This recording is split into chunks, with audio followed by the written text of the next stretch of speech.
of course, what is this song here? Praise the Lord. Okay, so Praise the Lord. I saw that on a car, that the words Praise the Lord. It was some, hip little car that was driving around Vancouver that was slung really low to the ground. It said Praise the Lord on it, and I thought that was kind of cool. So in reference to reconnecting to this particular energy, I thought that was a great way to start. There's a lot of religious connotations on this record that were essentially made to break through that, I think. Not even from my perspective, but the character, like the hang-ups in terms of sex or religion, ironically, and drugs and what have you. This song was recorded late at night, the demo. A lot of these sounds are from the demo. I recorded the vocals on this song 3 separate times to try and find the right take. The mix itself, done by Jens Bogren and myself in Sweden. We butted heads on certain elements of it. He didn't want it to be as chaotic as I needed it to be, but we ended up finding a compromise. These loops were all done in Ableton Live.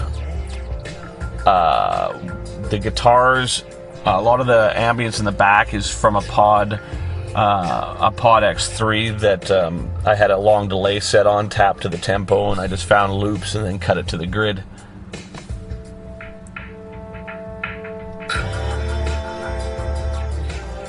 I did all the falsetto vocals here at the same time as well. At one point I had assumed that I was going to use more female vocals on Deconstruction than I actually ended up using. Other than the choir, the only female voice is Floor Jansen in the song Pandemic, and she's in the verses. But essentially there's one female on every record, right? Shay, Annika, Floor, and Katrina. The whole idea with the lyrics of this one was, as I was coming off marijuana and all these sort of things, there's always that temptation to reconnect to that artistic side of your temperament that was kind of exacerbated by drug intake. So this song is basically the characters trying to rationalize whether or not he should just do it again, right? It's not an advocation for drugs at all. It's the character saying, I wish I could do this. It would be so much easier for me to reconnect with this if I could just go back to my old habits, right? That's why the soda water and all these elements of it. This falsetto bit here is one of these sort of vocal techniques that I find if I'm relaxed and I'm sitting in front of a TV, it's effortless to do. However, if I'm put on the spot or if I actually do it in front of people at a studio, it becomes very difficult, and it sounds like a castrated monkey or something. Fading in these guitars. When this song was written, the first song for Deconstruction that was written was Stand. And I think this one was second, and the idea of it sort of slowly building was integral to the beginning of this record. I wanted to start mellow after the mellow ending of Addicted. This was a dilemma, this part for me as well, because I really didn't want to swear on any of the records, but then I decided that part of the letting go on Deconstruction was like, you're not going to do drugs. Of course I didn't do drugs while I was doing the record, but I decided to kind of hammer that home and just like commit to saying fuck there. And that's Paul Kerr from November's Doom that does the backgrounds there. I didn't really know Paul, but he had been contacting me through Twitter, and then I investigated his band when he mentioned that he wanted to be a part of this, and they're really cool. He's got a great voice. Big dude. There's a lot of layers on this part here. There's a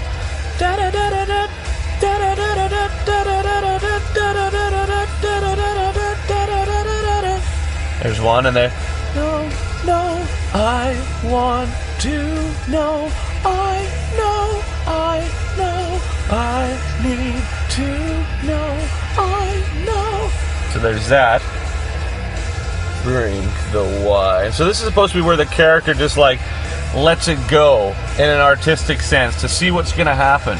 And then it's the catalyst for the rest of the record going to the dark places, and then it crests in Deconstruction where all of a sudden he realizes that the whole quest and the whole idea of letting it go for an artistic sense basically is, I mean, it's humorous in a way, because in the beginning there's all this drama about it, and it's just such a, you know, overwhelming sort of existential dilemma that ends up being ultimately this journey that, although no worse for the wear, was ultimately not really important to go through. I mean, I think it was important to go through, but I guess the irony of it is that, you know, you end up where you were in the beginning, right? So that old sort of thing.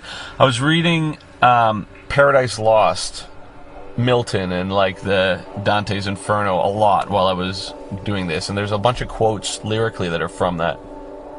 That last part there, really far in the background, there's you know, I'm talking to a friend of mine that was drinking a lot, and while I was making the record, he would phone me up and say, "Hey man, I have no idea how you don't drink, and it must be so much easier for you." And I'm going, "What do you mean it's fucking easy for me? It's hard."